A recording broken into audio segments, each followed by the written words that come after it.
আসসালামু আলাইকুম ওয়া রাহমাতুল্লাহি ওয়া বারাকাতুহু। Welcome to our homeo aid চ্যানেলের পক্ষে আমি ডাক্তার এএফএম মানিক আপনাদেরকে জানাচ্ছি অনেক অনেক শুভেচ্ছা ও অভিনন্দন।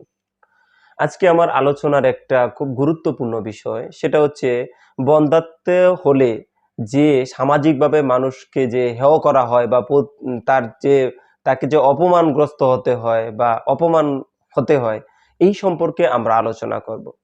বন্ধ্যাত্ব আসলে জন্মগত ত্রুটির কারণেও হতে পারে বা যেকোনো অসুস্থতার কারণে হতে পারে।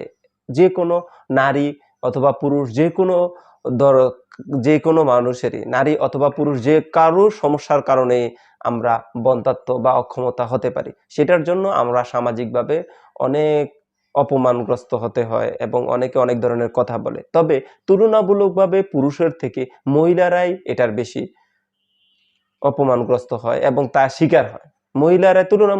মহিলারাই এর বেশি শিকার হয়। বন্ধ্যাত্বের জন্য মহিলাদেরকেই বেশি দায়ী করা হয়। আমাদের দেশে প্রচলিত রয়েছে যে মহিলাদের সমস্যার কারণেই বন্ধ্যাত্ব বেশি হয়।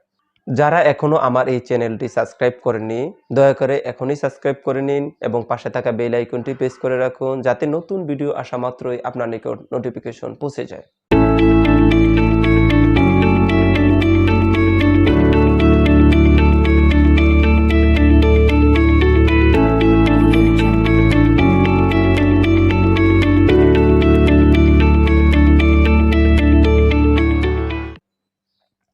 সামাজিক কি বাধা আমাদের মধ্যে আসে? যেমন আপনি ধরেন যে আপনার বিয়ে হয়েছে ১ বছর ২ বছর হয়ে গেছে কিন্তু আপনার বন্ধু বা পাড়া প্রতিবেশী ওদের বাচ্চা-কাচ্চা হয়ে গেছে তখন আপনাদেরকে সবাই হেয় হিসাবে দেখবে। মহিলাদেরকে বিভিন্ন অনুষ্ঠানের মধ্যে যদি যায় তাইলে তাদেরকে বলবে যে ও আটখুরা, ওর বাচ্চা হয় না, ওকে দেখলে অমঙ্গল হবে। এই সামাজিক বন্ধকতাগুলো তাদের মধ্যে আসে। এবং পুরুষরা যদি যায় বিভিন্ন জায়গায় চায়ের দোকানে বা আড্ডা মারতে যায় তখন বলে যে ও আটখুরা, ওর তো বাচ্চা হয় না, ওরে দেখলে তো আজকে মঙ্গল হবে না। এই ধরনের সমস্যাগুলো বেশি হয়। তবে তুলনামূলকভাবে মহিলারাই এর বেশি শিকার হয়।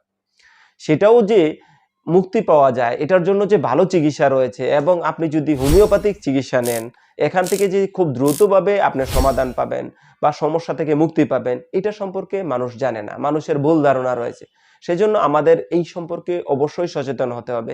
একজন মানুষ অসুস্থ হলে তাকে যদি বারবার আপনি অসুস্থ বলেন তাইলে কিন্তু তার মন ভেঙে যায়। সেজন্য তাকে যদি আপনি ইনফ্লুয়েন্স করেন বা তাকে যদি বলেন এটা কোনো সমস্যাই না, তাইলে কিন্তু এখান থেকে মুক্তি পাওয়া সম্ভব। আর সবাই যে ১ম মাসেই বাচ্চা কনসেপ্ট হয়ে যাবে বা বাচ্চা হয়ে যাবে ব্যাপারটা এরকম না। কোনো মানুষ যদি একটানা কোনো পদ্ধতি ছাড়া যদি স্বামী-স্ত্রী ২ বছর মিলন করার পরেও যদি বাচ্চা না হয়, তাইলে আমরা তাকে বন্ধ্যাত্ব হিসাবে ধরে নেব। দেখা যাচ্ছে যে আমাদের সমাজের মধ্যে ৬ মাস হয়েছে বিয়ে হয়েছে, বাচ্চা-কাচ্চা হচ্ছে না। কিন্তু আমরা তাকে আটখুরা বলি, তাকে বন্ধ্যা বলি যে, "এই বন্ধ্যা নারীর সাথে কথা বলো না, ওর সাথে চলতে চায় না, ওর সাথে কথা বলে না।" এই প্রতিবন্ধকতা থেকে অবশ্যই আমাদেরকে আ সচেতন থাকতে হবে এবং আমাদের সামাজিকভাবে আমরা কেন একটা বাচ্চা চাই? এই ব্যাপারে জাহাঙ্গীরনগর বিশ্ববিদ্যালয়ের নৃত্যবিজ্ঞানের অধ্যাপক মির্জা তাসলিমা সুলতানা বলেছেন যে এর পিছনে রয়েছে সমাজকে টিকিয়ে রাখা বা পরের প্রজন্ম আকাঙ্ক্ষা বা পরের প্রজন্মকে আপনি যে টিকিয়ে রাখবেন এই জন্য আপনার বাচ্চা-কাচ্চা বা বাচ্চা-কাচ্চা প্রয়োজন। কারণ আপনি যদি বাচ্চা-কাচ্চা না হয় তাহলে আপনার বংশ থাকবে না, সমাজ থাকবে না, দেশের মধ্যে আপনার জনশূন্যতা কমে যাবে এবং দেশের মধ্যে যতটুকু পরিমাণে উন্নয়ন হওয়া দরকার জনসংখ্যা না থাকলে সেগুলো কমে যাবে। এজন্য আমাদের অবশ্যই সন্তানের প্রয়োজন।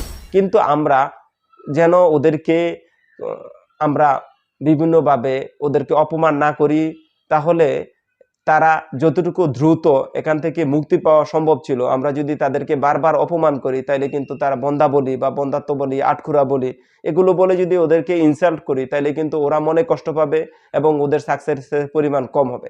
কারণ মানসিকভাবে প্রেশারের কারণে কিন্তু বন্ধ্যাত্ব হয়ে যেতে পারে। এটাও কিন্তু একটা কারণ। কারণের উপর কিন্তু হোমিওপ্যাথি খুব দ্রুত আরোগ্য করা সম্ভব। আপনি যদি তথ্যগুলো পরিপূর্ণভাবে ডাক্তার কাছে শেয়ার করেন এবং পরীক্ষা-নিরীক্ষা করে নিয়ে আসেন তাহলে অবশ্যই এখান থেকে আপনি মুক্তি পেতে পারেন। আমার এই ভিডিওটি যদি ভালো লাগে থাকে লাইক, কমেন্ট, শেয়ারের মাধ্যমে অন্যকে দেখার সুযোগ করে দিবেন। ভালো থাকবেন, সুস্থ থাকবেন, হোমিও এইড এর পাশে থাকবেন। আসসালামু আলাইকুম ওয়া রাহমাতুল্লাহি ওয়া বারাকাতুহু।